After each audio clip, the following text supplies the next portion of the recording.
Hi, and welcome to this Lewis and Clark sponsored program, Furs, Land, and Sewing Needles on the Frontier.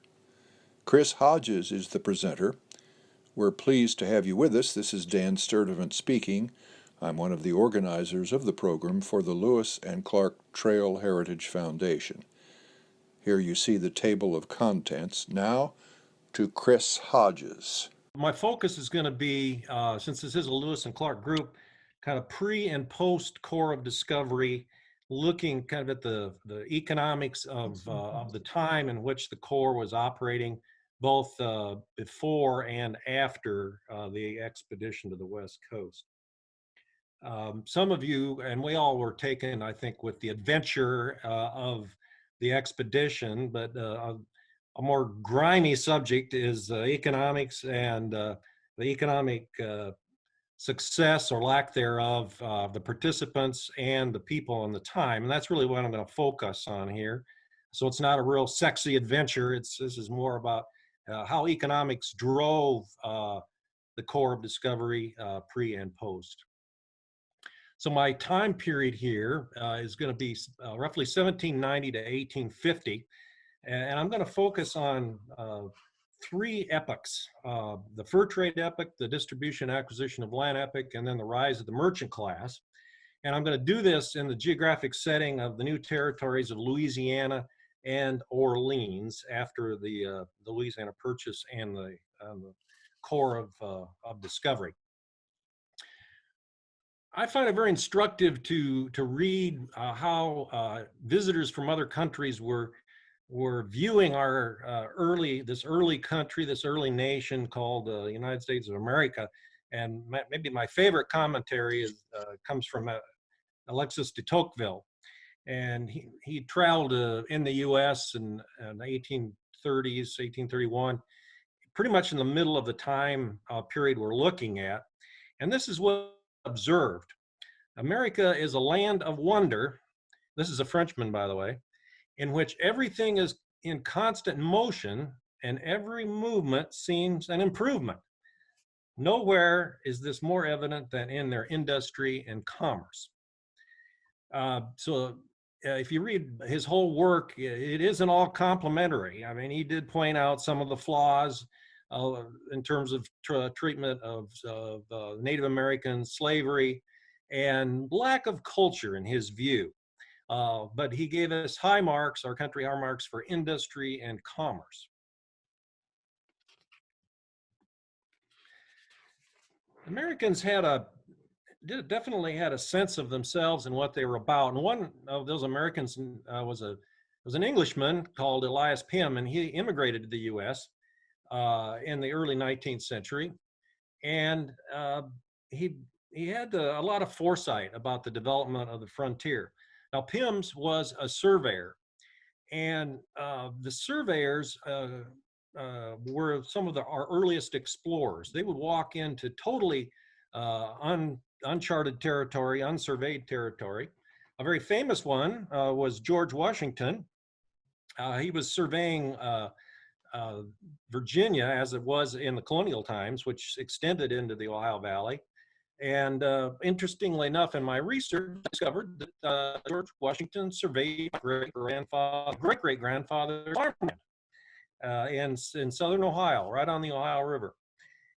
So Pym's was a surveyor and was getting a good look at America, and he sensed that things were going to develop quickly.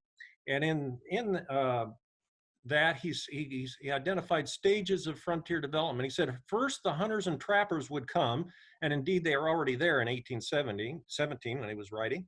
He said that would be followed by the land speculators, and then the farmers would come in, and finally the merchants and the middle class. And as you'll see in the presentation, he proved to be very prophetic. Now, nowhere, I think, is the growth of the frontier more evident than in the population changes of the population of the Louisiana Purchase. In 1800, the population was roughly 60,000, and fully a third of them were in Louisiana alone, and almost half of them were slaves. By 1850, the non-native population was 7 million, and By 1900, the non-native population was 15 million. To give some context to this, the entire United States of America's population in 1800 was only 5.3 million. So you can see that the growth in the area, what we call the Louisiana Purchase, including those two territories, was very significant and was driven largely by economic opportunity. Now, one of the great contradictions of what might be viewed as a very positive economic development and movement was the treatment of the native populations. There's a great deal of dispute about the population of Native Americans in 1600, even in the 1700s. Obviously, there were no census, and the range is huge. You can see 3 million, you can see 18 million. But in 1800, relatively confident that Native Americans in what we call North America, as a population, was about 500,000. By 1850, it was reduced to 365,000, and then 1900, it was reduced to 230,000. Now, most of this reduction occurred as a result of disease and epidemics, which we're sadly very much aware of today. And the Europeans, of course, brought lots of those diseases with them and reduced the population significantly. But also, the displacement of the Native Americans was also a cause of declining birth rates and even death. As the colonial states developed and pushed a wave of Native Americans in front of them, who found themselves competing for land with Native Americans already resident in places like Missouri, Nebraska, Iowa, Wisconsin, and Minnesota. So that was the contradiction, and certainly de Tocqueville picked up on that. So let's look at the first epoch, which I call the hunter-trapper epoch. Believe it or not, we European Americans were not the first to trap and hunt in North America. The Spanish were there well before, and Dan has spoke very eloquently about that. The English were, British were there, and the French were there in Louisiana, the Louisiana Purchase area, and even up into Canada, where the British were very prominent. So were the French. I found this slide very interesting, being an economist. This is kind of busy, but hopefully you can see some of these numbers. This was a snapshot taken in 1740 by the Hudson Bay Company, who were the largest fur trading entity in North America in 1740. And the York factory is up somewhere in the provinces of Canada. And I found this chart instructive because number one, it tells about the valuation of various items that were being traded with the Native Americans. The gun, a musket, was valued as in terms of beaver pelts, and it took 3,570 beaver pelts to buy a gun from the Hudson Bay Company. You can see some other things. Scissors only took 30 beaver pelts to buy scissors. Another more expensive one was a pound of tobacco cost 4,735 pelts. Now, I'm quoting these in pelts for a reason. There was no established currency in North America during this time, and indeed there wouldn't be for well over 100 years. So this was barter trade, right? And the beaver pelt really became a currency in itself in North America, both for the French and the British, dealing with the Native Americans. Things were quoted in terms of pelts. One other thing that's significant about the settlement of North America by the French, the Spanish, and British is that they were mercantilists, and they were interested in trading with the Indians, but they weren't interested in their land, to any degree. So the people that came from Europe and those three countries were typically traders and fur trappers, and not very many farmers or settlers, certainly into the area that we call Louisiana Purchase.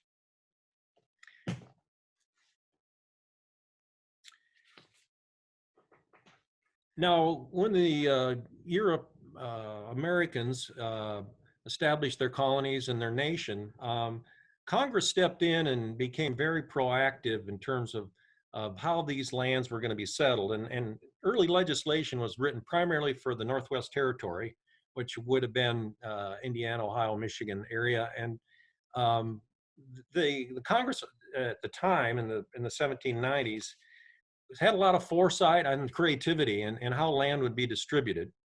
Um, and also the treatment of the Native Americans. So there were four acts passed in Congress in the 1790s that pretty well laid out the relationship between Euro Americans and Native Americans. And it really, the Constitution itself lays out that relationship, and that the Congress of the United States would regulate the relationship between Euro Americans and Native Americans, and that there would be a series of factories, what they call factories, set up. And this map, I hope you can see it. If you're looking east of the Missouri River, which hopefully everybody can find, you'll see various forts and locations identified. And these were established by Congress and the federal government to conduct trade with the native populations. And you can see there's quite a few in the southeast and up in Ohio, Sandusky and Fort Wayne. And then over to the Mississippi River, Kaskaskia, Chickasaw. Those were all significant federal organizations, and the trade was pretty well regulated by the federal government.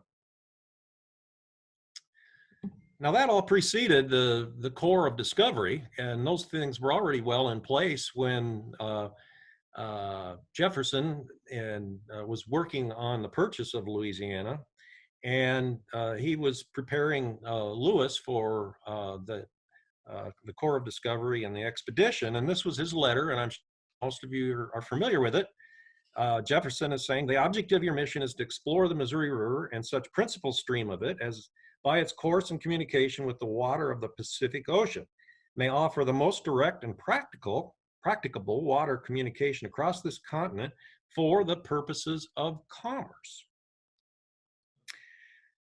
It didn't say the purposes of adventure and exploration, it's the purpose of commerce. And he goes on to say the commerce, which may be carried on with the people inhabiting the line you will pursue, renders a knowledge of those people important.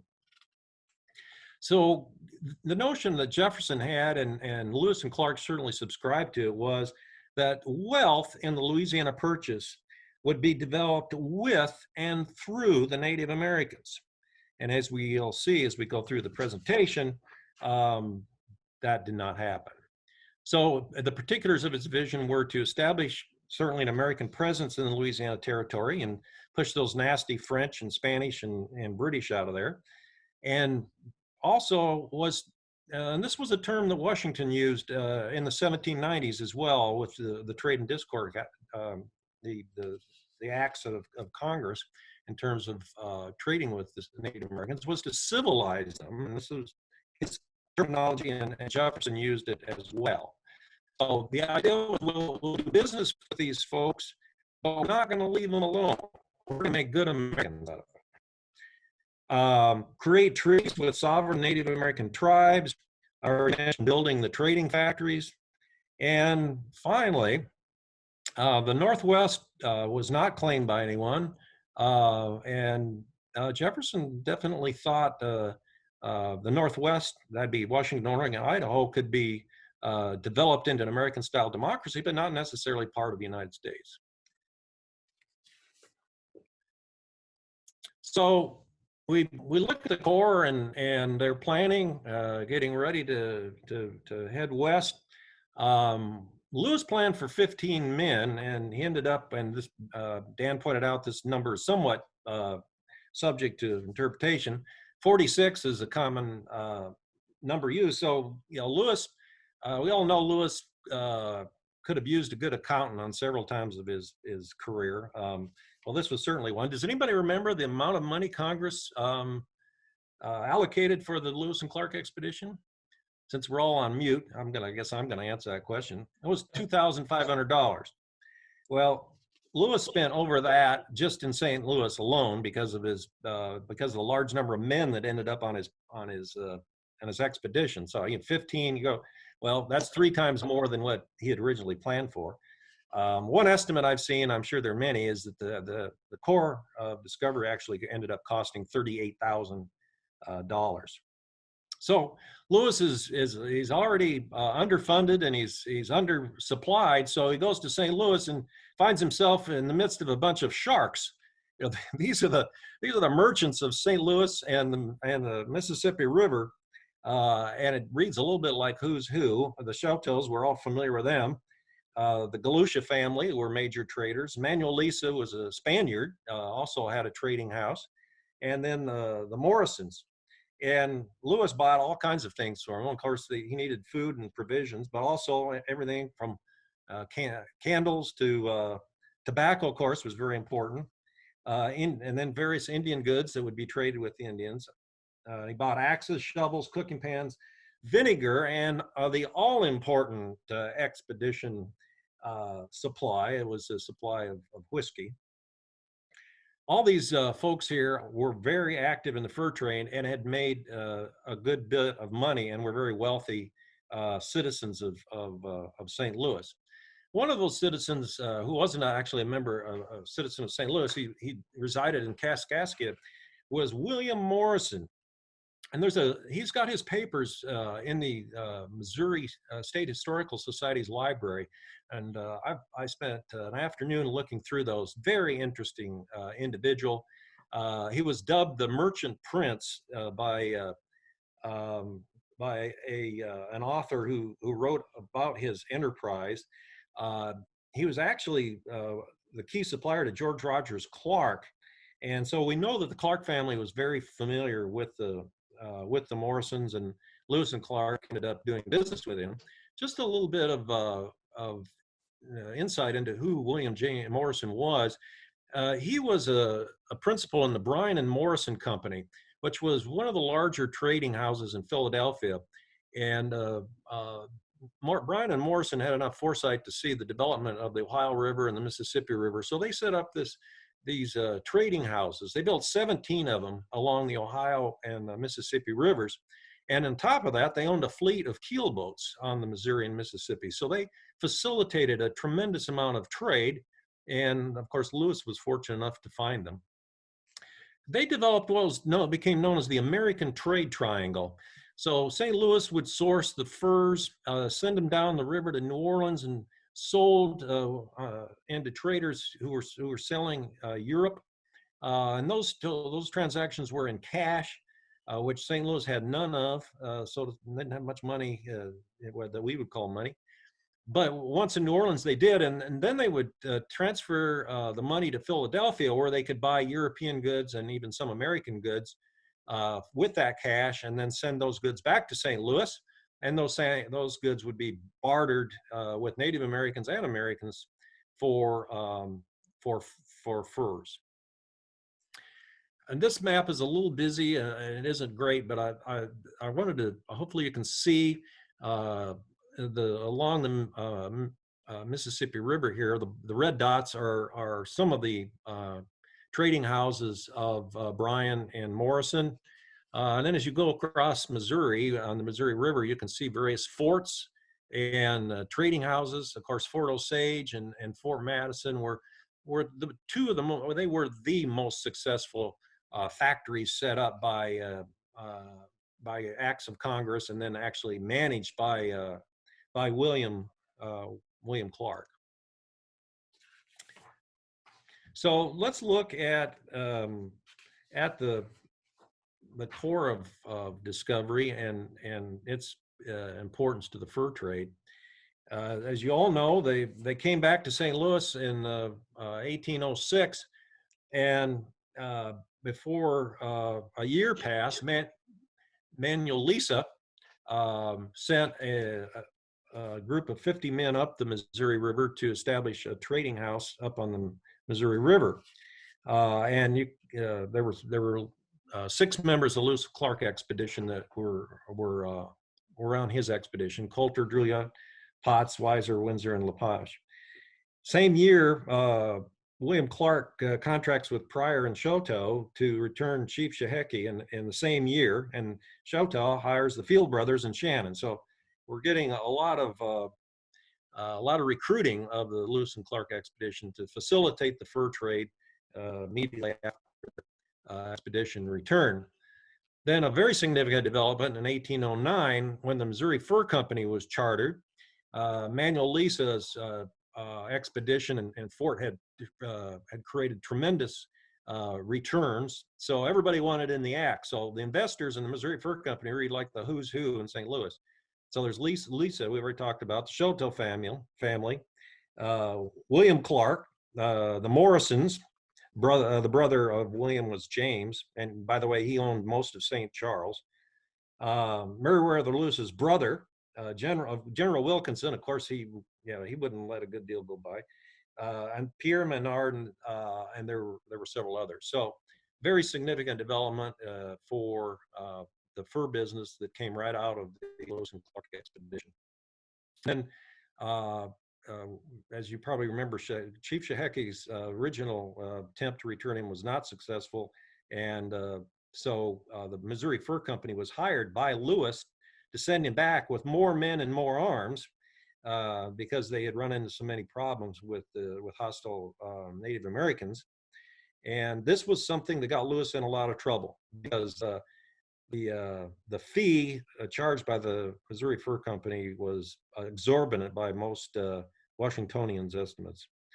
At the end of the day, Lewis and Jefferson had a plan to keep settlers out of Louisiana and make the Louisiana Purchase basically an entity where trading with the Native Americans was the primary economy.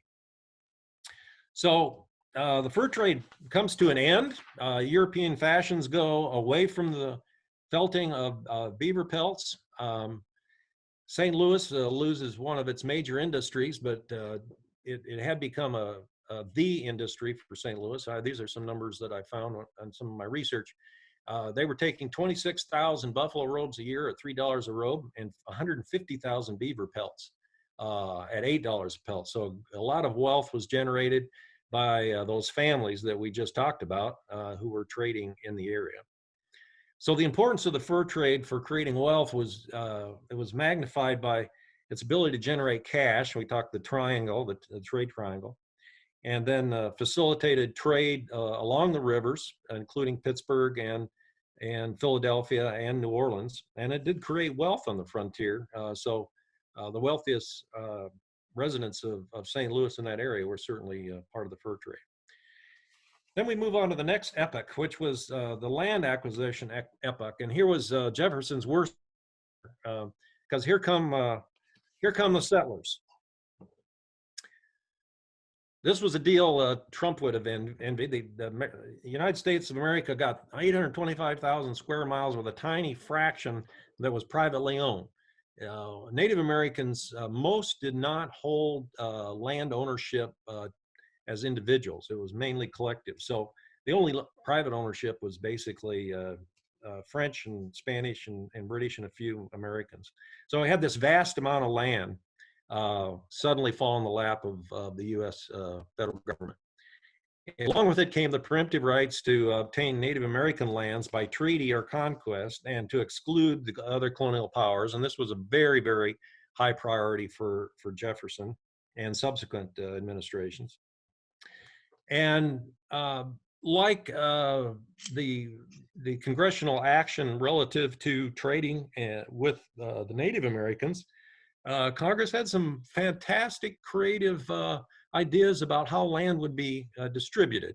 And those came out of two congressional acts. One was called the Land Ordinance of 1785, and the other was the Northwest Ordinance of 1787.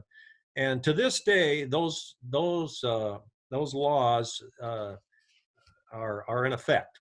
If you're familiar with the townships in the United States, well, that's where they came from. If you're familiar with Section 16 of a township, that was the section that was supposed to be set aside for the township school.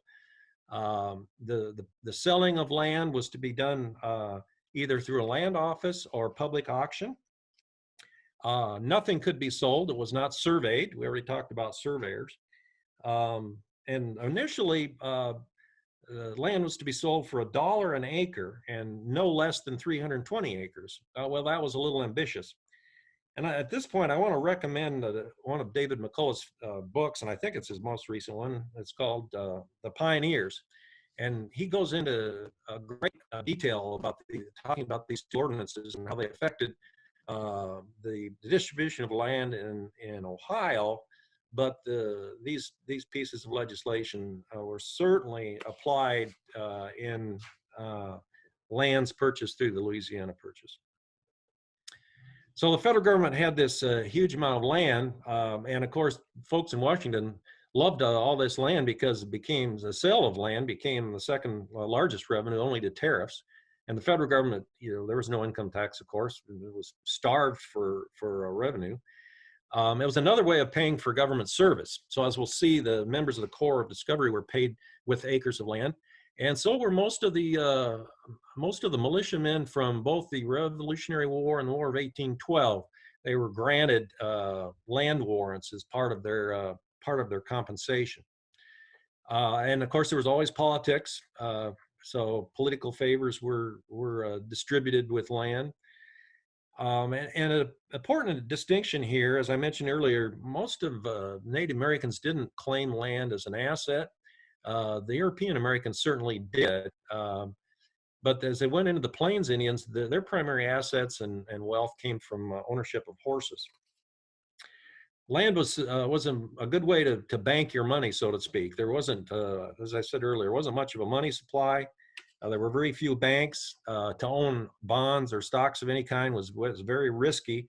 But owning land, especially for Euro Americans who had come from land-starved Europe, a lot of American immigrants were second sons who didn't get any of the family wealth, or they didn't have enough money to buy land, which was mainly controlled by the aristocracy. So land was the source of wealth during this time period.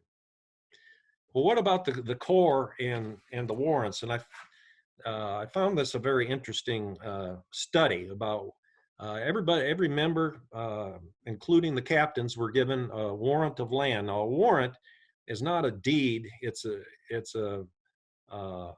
a document that allows you to buy, allowed them to buy 320 acres gratis without cost.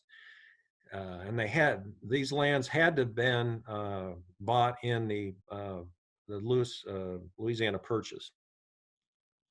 So as I said, each man got 320 acres plus $5 a month. That was their compensation. And when they got back, a group of folks petitioned Congress to expand the lands available to them, because a number of them had families and that were east of the Mississippi, and these lands were only available west of the Mississippi. So a petition was sent on by 8 members of the Lewis and Clark expedition. Lewis and Clark made out very well. They each got 1,600 acres of warrants, and they executed those immediately.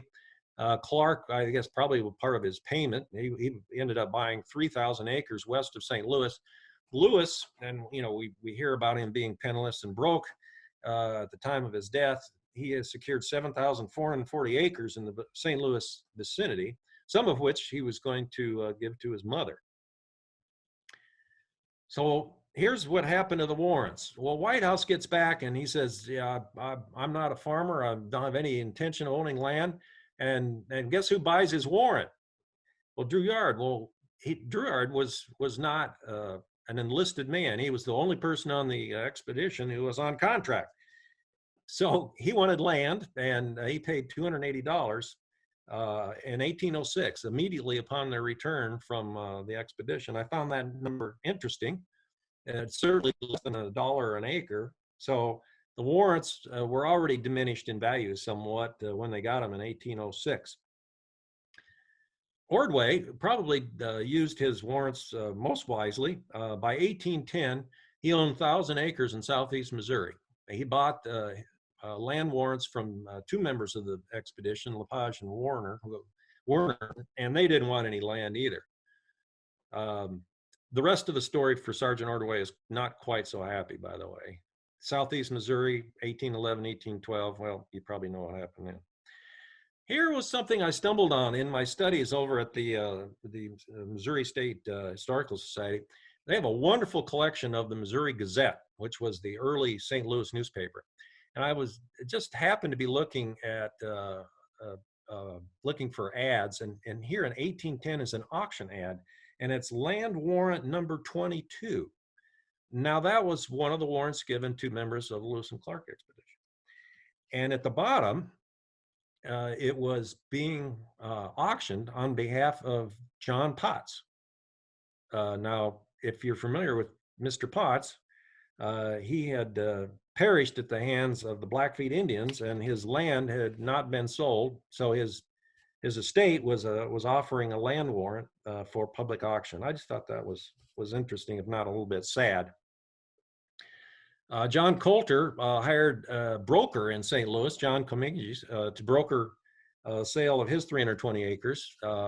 Colter did come back to Missouri, but it's apparent that he didn't own any land, and best we know, his warrant was never executed.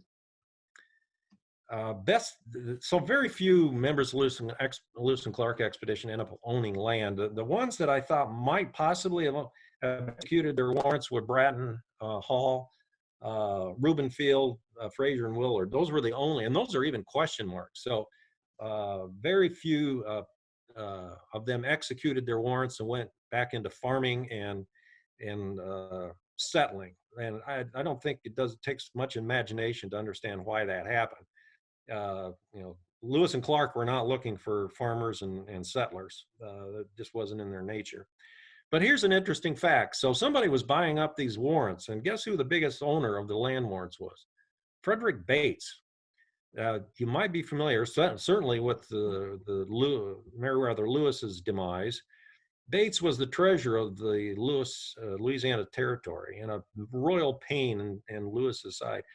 He was buying up all these warrants, and I wasn't able to find what he was paying for them, but I'm sure it was much less than $1 an acre.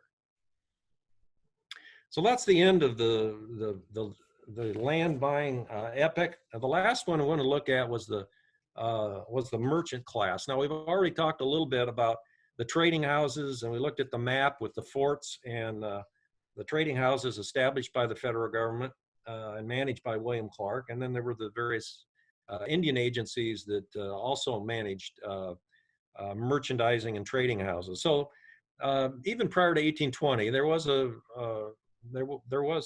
fair development of merchandising and trading, but a lot of it was sanctioned by the federal government. That did not last long. As I said, there were two trading houses that did well. It was Osage and Fort Madison. The rest of them were losing money. So here come the merchants right behind the land. Those are the people who are settling land and buying land. In the book, The Western Merchant, the term agent of everybody is a pretty good one. The merchants of the West constitute a distinct class of society, according to Shortfield. This class is not only important from its numbers, but powerful and influential from its intelligence, enterprise, and wealth. The merchant is the agent of everybody. And the more I study the development of rural America and the Louisiana Purchase, these folks were vital to the development of the economy. Now, as I said earlier, this isn't real sexy stuff, but I think Hollywood kind of got it wrong. The only thing we talk about in terms of developing the West is the Western cowboy, and I just observed that the legacy of the Western cowboy pales in the face of the town merchant. Now, some of you might recognize pictures. I don't know if any one of you grew up, and I'm dating myself a little bit because I grew up in a small town in Iowa, and there was still the remnants of a general store. And you might recognize these pictures. Floor to ceiling, wood floors. One thing I remember about the store are all the smells. Everything from coffee, I remember vinegar smells, There was always the barrel of pickles, and you could buy just about anything, consumer goods.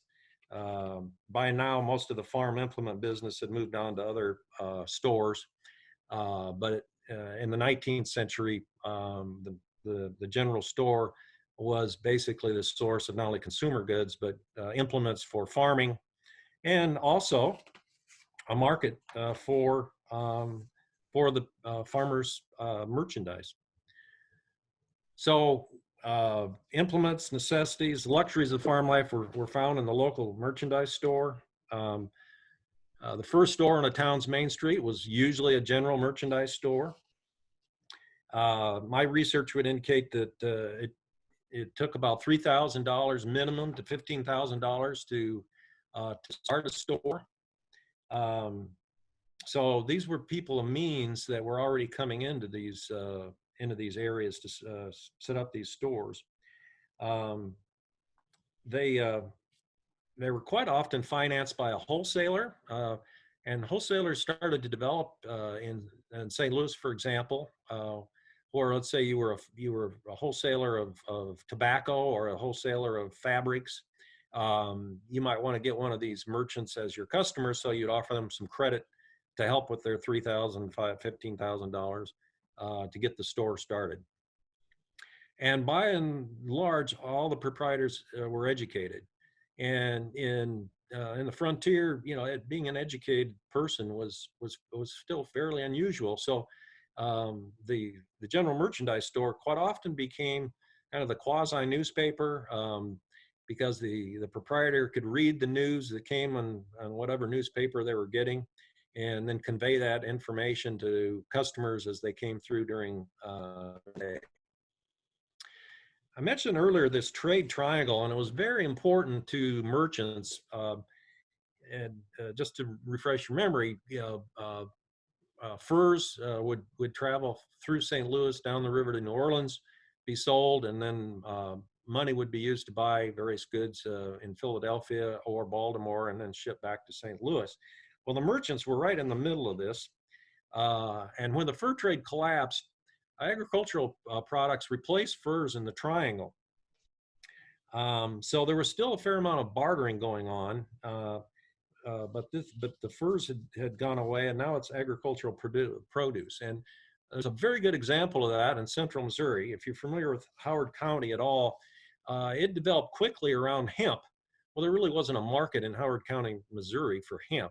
There was a huge market for hemp in the South and New Orleans as well. So a farmer would bring his hemp into the local merchant store, and that hemp would be used to either pay down the credit that had been offered or to actually purchase implements and consumer goods. So I mentioned several times there really wasn't much currency or specie. There was some silver and gold that was used to make purchases in the merchant store, and then there were also banknotes. Private banks would actually write notes that could be fungible and used for transactions. But the biggest source of finance in the frontier was really the credit that was being offered by these merchants and these general merchandise stores. So dealing with agriculture, they knew that they might have to wait until harvest in the fall. So by July and August, a lot of farmers would have significant debts to the local store merchants, where they could get everything from coffee to sugar, nails, sewing needles, fabric, kitchenwares, and explosives. The all present explosives. If you're taking trees out, nothing like having some explosive around. So a little dangerous, I'm sure. So quite often the local merchant was the wealthiest person in town, and this is one reason why. Retail markups were 75 to 100% in the frontier, and they were twice as high as they would be if you were a resident of Baltimore or Philadelphia or New York. So there was a good opportunity to make a significant amount of income if you had the money to start one of these stores.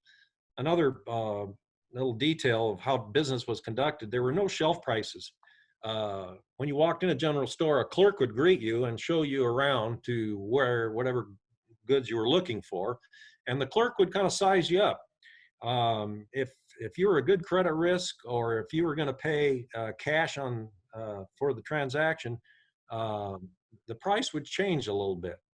If the sale was in doubt and maybe the person didn't have enough money to buy the item they were looking at, the price might actually drop a little bit. So there was a lot of negotiating going on between the clerks and the consumers. So the merchants thrived where farming was very productive, and as we looked at Wisconsin and Iowa, Missouri, these are the crops that were brought into these merchants. Wheat was the number one crop, corn, tobacco, hemp, pork, and oats. And the prices for these items, today we just go online and we see what the price is. Well, producers were at a definite disadvantage to the merchant when it came to wholesale prices. If there was one merchant in town, it was very one-sided negotiation. As I mentioned earlier, in this trade triangle, initially it was Philadelphia and Baltimore, because goods were coming down the Ohio River, and Baltimore and Philadelphia had great access to the Ohio River through Pittsburgh. And then approach down through New Orleans. But this all changed dramatically when the Erie Canal was built. And I found that very interesting, how it affected that trade triangle. When the Erie Canal was built, now the Hudson River was available, the Great Lakes were available, and Chicago developed quickly as a trade center, as did New York and Boston, because of the Erie Canal. I thought that was a very interesting development in this era of the merchant. So coming back to de Tocqueville's comment, everything is in constant motion, and I think I've pretty much documented in this time period we're looking at, in just 60 years, how we transition from a fur trading economy to one of land acquisition and farming and settling, followed by merchandising. And in the midst of all this was a drive for economic improvement. Folks were coming from Europe. Some of them were escaping famine. Some of them were escaping poverty. But there was an optimism in America that drove people into to the West. And part of that was that their optimism and their entrepreneurship. But the other thing that was very important were those congressional the congressional legislation I mentioned earlier that established how land would be distributed, how trading with the Native Americans would be conducted. And with that came trappers initially, farmers, and then finally merchants and towns, which brought actually a middle class to the area of the Louisiana Purchase, with teachers, doctors, and tradesmen. So if we're going to summarize here about Louisiana Purchase and where wealth came from, well, certainly it was natural resources, right? Initially, the furs, the trappers were bringing in, and the hunters, and then we had the risk takers and land purchasers, folks who could see the opportunities of the West. And their purchases and expenditures, their assets, were protected by institution and laws, protecting property. And while all this was going on, and settlers were moving into the Louisiana Purchase areas, Jefferson's plan really started to come apart as more and more Native American land was in many cases actually purchased, but also in many cases was just taken. So I'll close with the question of what would de Tocqueville say today about America and what we just talked about in terms of access to resources and optimism and an entrepreneurial spirit. And that might be good for a discussion around coffee someday. Here's my reading sources. I already alluded to McCullough's book, and I really recommend that. Larry Morris's book, The Fate of the Cores, is an excellent one. There's Gary Anderson and Dolores Martin wrote The Public Domain, the 19th Century Transfer Policy. There's some wonderful books about Arrow Rock, and there's a wonderful museum in Arrow Rock in central Missouri. If you haven't been there, it's really, it covers just about, well, it covers all three epochs that we just discussed. The Boonslick Road, which opened up Howard County. Astoria, which is a fantastic read about John Jacob Astor and his relationship with Thomas Jefferson and what they were up to. The Frontier Merchant in Mid-America, and finally Fur, Fortune, and Empire by Eric J. Dolan. I want to also, Jay Buckley, you're probably a lot of you familiar with him. He wrote William Clark, Indian Diplomat, and that is an excellent study on how Clark desperately tried to keep settlers out of the Louisiana Purchase and to realize Jefferson's dream about these trading houses and a federally sanctioned relationship with the Native Americans, which he just couldn't control, and finally pretty much collapsed. So Dan, that is my presentation, and if you want to go through any discussion. Now we do have one question. Let's see, we have two questions. One is, as far as you could tell, given the records, owning land in St. Louis, who besides Lewis and Clark of the men on the expedition seem to have continued living in the St. Louis area? Any way of knowing? Gibson, who actually moved back to Illinois, did end up in St. Louis, and he died there. He's one member of the expedition that I know of for sure that was there. You know, quite a few of them, as they went back up the Missouri to trade, lost their lives in various conflicts with Native Americans. So the group got diminished quickly. So Gibson is, and of course Clark and Lewis were residents of St. Louis. Another question, Chris. Oh, okay. This is from Sally Freeman with Fort Clatsop. All right, Sally. Please show the slide again that listed the enlisted Corps members that may have owned land after the expedition. Let's see if I can find that. There it is. Let's see if I can find Sally. I'll unmute Sally. I don't know where Sally is among all.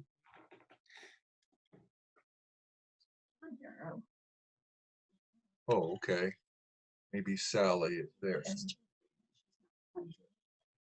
Okay, Sally. Oh, that's John Peñas. Hi, Dan. Hey, Chris. This is Sally. I was looking for the unmute button too, all this technology. But yeah, thank you for the talk. And yeah, I was scribbling notes too fast and miscatching who those 5 potential landowners were. So thank you, Bratton Hall, Rubenfield, Fraser, and Willard. Right. And did you say that Frederick Bates owned more land from Corps Discovery land warrants than anybody else? Yes. Oh, interesting. Okay. Yeah, I thought that was very interesting. Yeah, did he acquire a lot of other land warrants, or was he kind of pouncing on these? You know, I don't know the answer to that. That would be interesting too. But he definitely saw an opportunity here. And another little interesting fact here is that this petition that was sent to Congress for broadening where the warrants could be executed. Yeah. Well, guess who wrote it? Frederick Bates? Frederick Bates.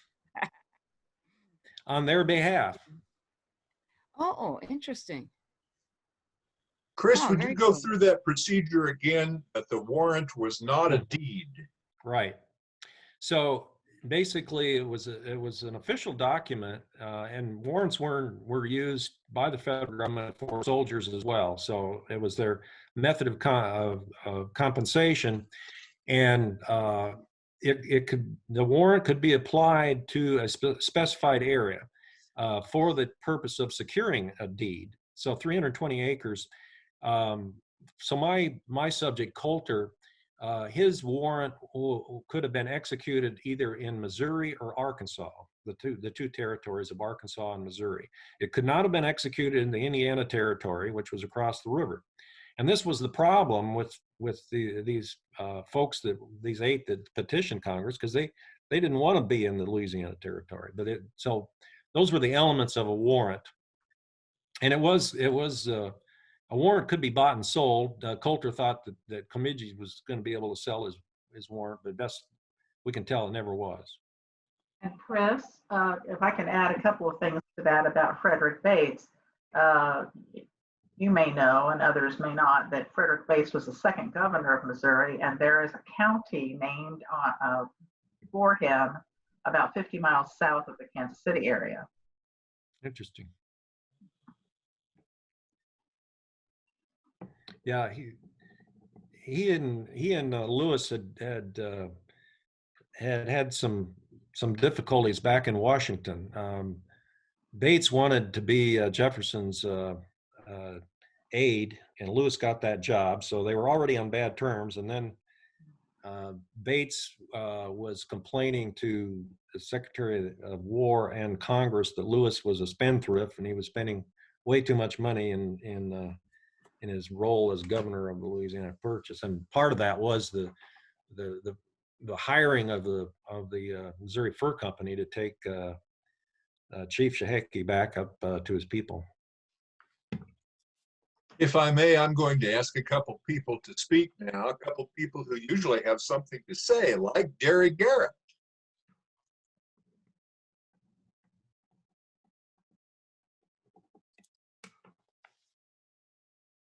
Jerry? What's my status? You're on. So I can only add to the comments made a few minutes ago about the warrants.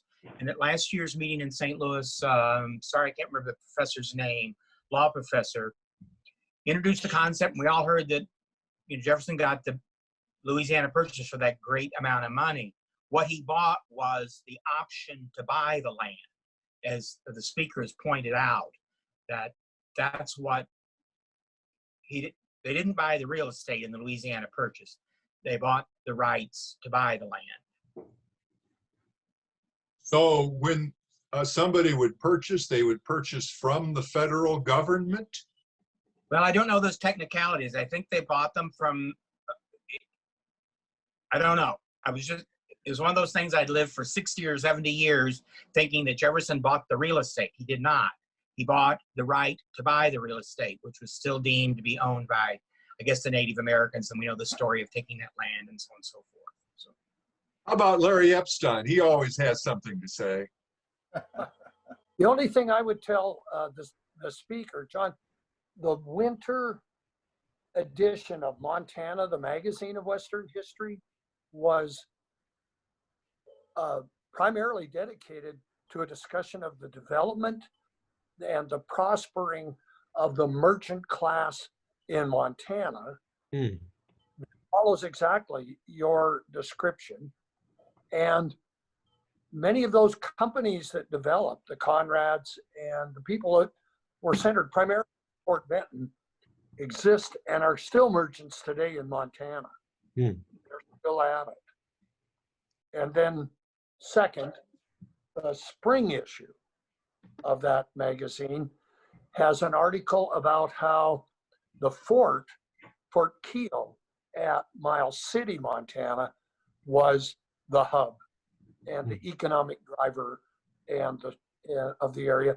So it appears that the cavalry forts that moved up into North Dakota, South Dakota, Montana, they seem to have managed and operated some sort of merchant operation as well.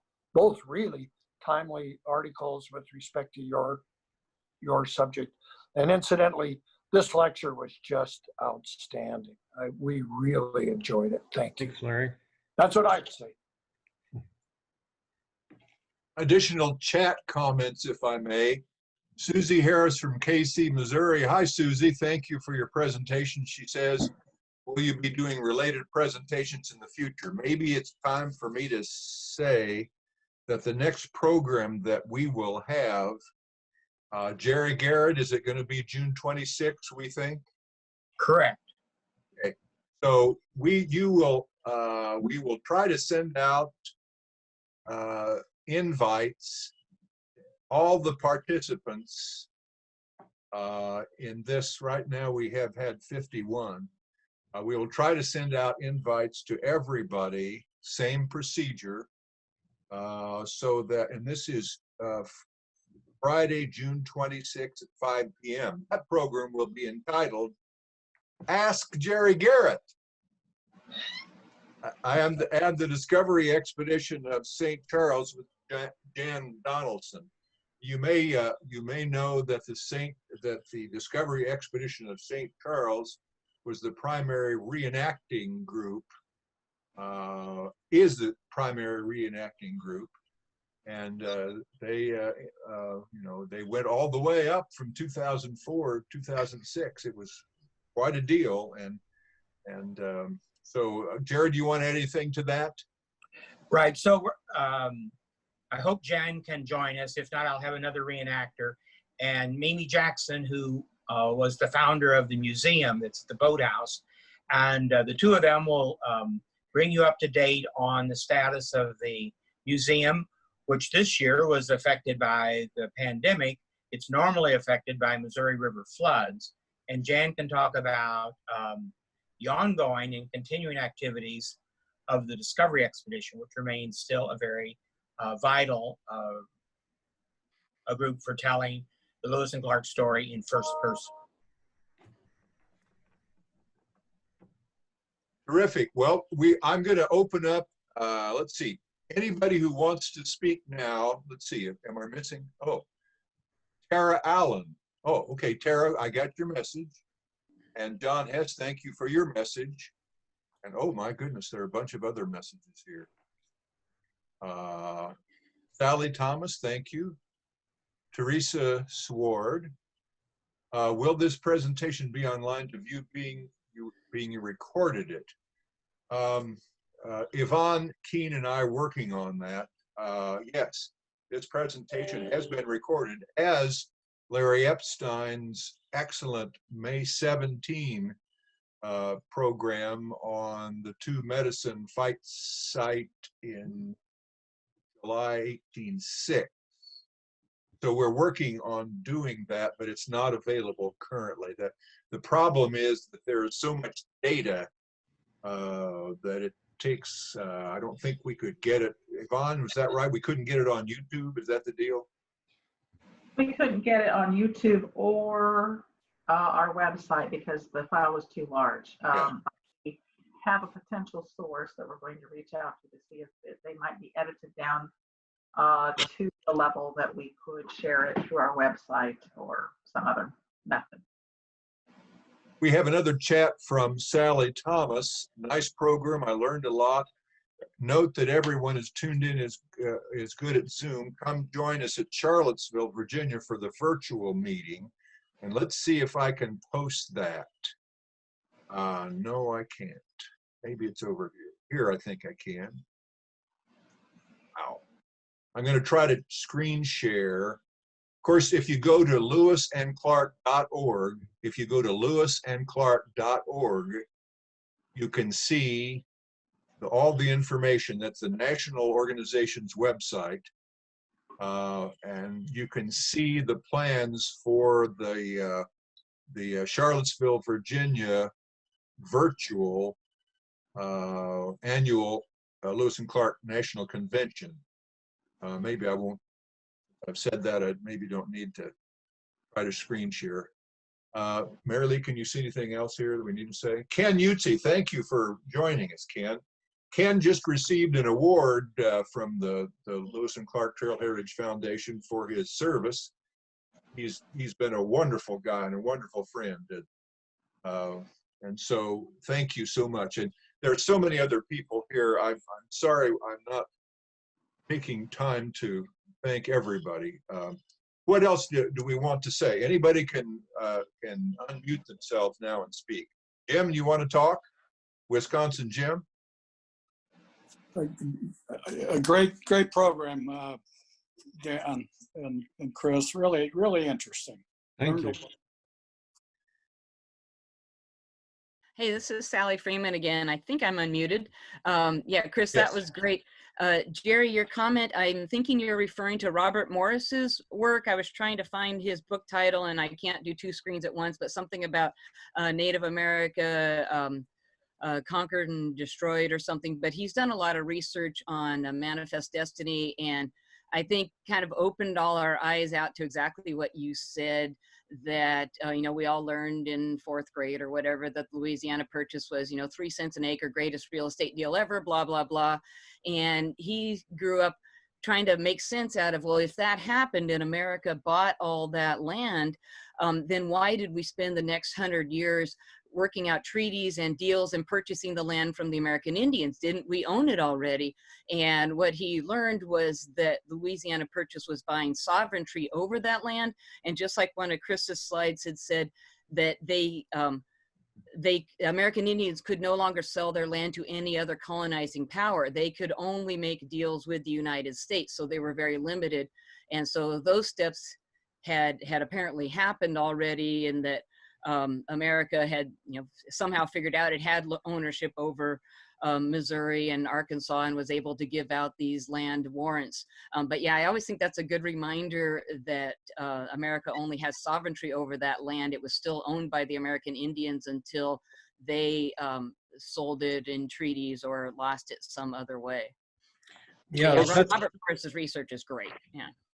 That's a great point. That legislation that was written in the 1790s spelled that out, that no Indian nor no American, Euro-American could transact a land transaction that was not subject to treaty, period. Mm-hmm. That was in the legislation. So you're making a great point, that Jefferson certainly recognized the rights of the natives to the land. The Treaty of Grenville, which was actually in Ohio, was a good example of that, where compensation was involved, an actual purchase of land under the Treaty of Grenville. So I think that started to kind of fall apart as when a lot of the conflict with the Plains Indians. I think it became more of conquest, but that was the plan. Sally from at Fort Clatsop, are you now in Fort Clatsop? No, I'm still working from home, but the park trails opened on Friday, so we're getting closer. If things go well and COVID cases don't spike or anything, the plan is that on Friday the 19th, we will open limited visitor services beyond trails. The bookstore will reopen, but we'll only have like 10 people at a time in the lobby of the visitor center, including the bookstore. Exhibits won't be open for at least another 2 weeks. Probably won't be using the theaters at all this year. And the fort's going to be a very different experience. It'll actually be interesting to visit. The plan is that the 3 enlisted quarters on the left side as you open through the front gate will each be more like a display. And you'll kind of look in and learn about some aspect of the expedition's life, but you won't actually do the normal, you know, walk in, sit on the furniture, try on a coat, those kinds of things. And then on the right side of the fort, you'll be able to walk through the rooms, but there won't be as many interesting things to handle. Our kayak program is going to start mid-July, hopefully.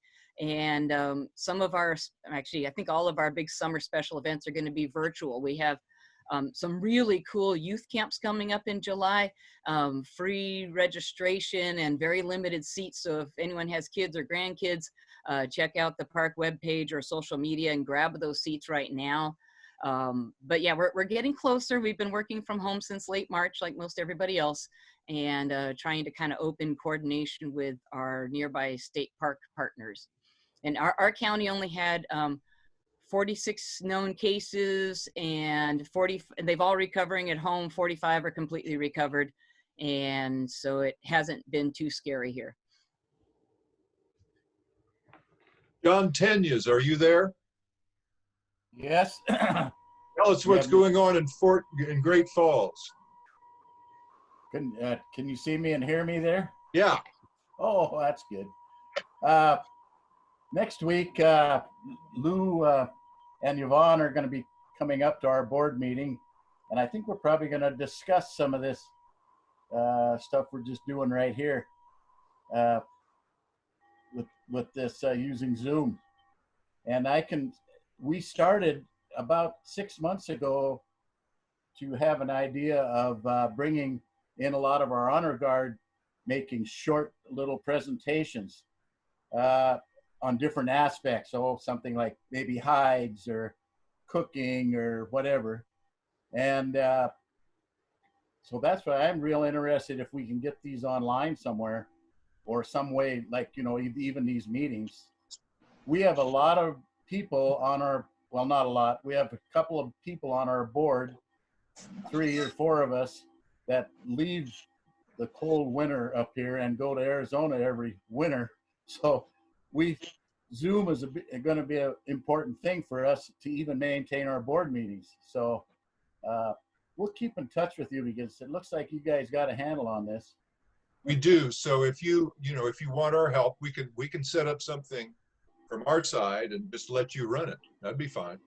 Yeah. And if we're going to try, we have a board meeting tomorrow night for the Lewis and Clark Honor Guard, and we'll discuss this, and maybe we'll make a sample presentation, and it'll probably be a video kind of thing. So we'll see how that all goes.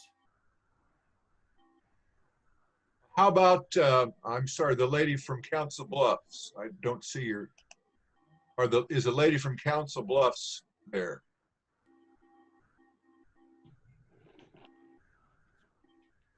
Teresa Sward, are you there now, Teresa? Yeah, we've had some participants. Yeah, there's Teresa. Teresa, tell us what's going on in Council Bluffs. I think she's probably, go ahead. Am I on? Yes. Okay. It's closed right now because we are a test site for the COVID-19, being we're a state facility. And so our site is currently closed until they're finished the testing. The plan is for our facility to open up in July and have the grounds open in phase 1. And then phase 2 will do limited amount of people into the building at a time and take special reservations and stuff for programming. Right now we're doing a lot of Facebook programming and trying to learn how to do a lot of what we're doing here today with this online presentation. So that's our hope for future things. But that's until they're done with the testing, we're not exactly sure exactly when we will be starting that phase 1. They're hoping sometime in July for our facility. Okay, very good. I want, Chris, you to close things out if you would. Let's see, Sally Freeman mentions also that if you want news from Fort Clatsop, you could email her at sally_freeman@nps.gov. Okay, anybody else who wants to talk, please unmute yourself and talk. We're about to close up. Yeah, Dan, this is Ken. I'm sorry, I don't want to belabor this, and I may have missed it, but what was the process, Chris, for assigning a warrant to a specific location of land? Yeah, I think like the warrant that I saw for Colter was, you know, the land was for either Arkansas or Missouri, and obviously that fell in the Louisiana Purchase, and I think that's where all the warrants were written. Now, keep in mind there was a fair amount of land ownership by then, and a lot of the land along the rivers had been already claimed. So your choices were limited by that fact, and then you couldn't execute a warrant in Indiana territory, which was obviously the others outside of the Louisiana Purchase. So the federal government had sovereignty, and I really like Sally's point. I mean, they had sovereignty, but there had to have been a treaty under which the land was going to be actually purchased and deeded. And keep in mind, it also had to have been surveyed. So was it basically through a government land office of some sort, Yes. or they're one of their agents? Yes, there was one land office in St. Louis until I'm going to say 1815. There was one established in Franklin, Missouri, which is in Howard County. Howard County just exploded in population, and there were two in Missouri that I'm aware of, and I suspect there were some others throughout the Louisiana Territory for the reason of executing the warrant. Okay, Ken? thank you. Yes. Ken, if I may, you would find a surveyed parcel of 320 acres and go to the government land office, the GLO, which became LM eventually, and you would exchange that warrant for a deed from the government, but those deeds were called patents. Just like patent. And a patent is the first deed in a chain of title. And from there, when you sold it, you would give me a deed, but the government patent office, or GLO, would give you what's called a patent. The same was true once the Homestead Act got going, but you would exchange your warrant for a patent for 320 acres of, as Chris said, of surveyed ground, the northwest half of section 27, such and such a town. Okay, thank you. That helped. Now, so did you have some sort of a choice as to what specific land that you were interested in, or do you have to? I mean, I would think at the beginning there might have been a lot of different areas of land that were managed by the government that had not yet been assigned, but I don't know. Yeah. I mean, could you express your preference as to what you wanted? Right. I think the best example of that would be Sergeant Ordway. And Ordway executed not only his warrant, but two others. And where did he go? He went to Southeast Missouri. Now, if you've ever been to Southeast Missouri, it's very good agriculture ground. To this day, it's very flat and very productive. So Ordway was smart, and he found, it certainly was a part of the Louisiana Purchase. It was on the right side of the river. But I'm guessing there weren't a whole lot of folks down there. I mean, the land that was good land. And remember, everybody wanted to stay close to the rivers. You weren't going to execute a land in northwest Iowa, I can tell you that. And a lot of that land along the rivers was probably already privately held. So I think Ordway gives us a little insight as to what were they thinking, what were they looking for, and what was available. Yeah, thank you. That really helps. From Tara Allen to everyone, a bit off the topic from the presentation, but someone commented and mentioned youth camps. Can you please provide the website for registration? Port Clatsop. Yeah, hey Dan, this is Sally. Yeah, I think I answered that in the next one. So, if you want the exact news release, I'm happy to email it out, so you can email me. But I believe you can find the information you need to register youth for those July virtual youth camps on the park webpage, which is nps.gov/LEWI, the first four letters of Lewis. Or if you're on either Facebook or Instagram, find the Lewis and Clark National Historical Park posts from last week, and each of those included the post, which I think includes a link for more information about the camps and the registration form. Okay, I didn't know. Okay. But yeah, if you have any questions about that, feel free to email me or But yeah, I think they decided to only do 25 slots in each camp, and so I think they're going to go fast.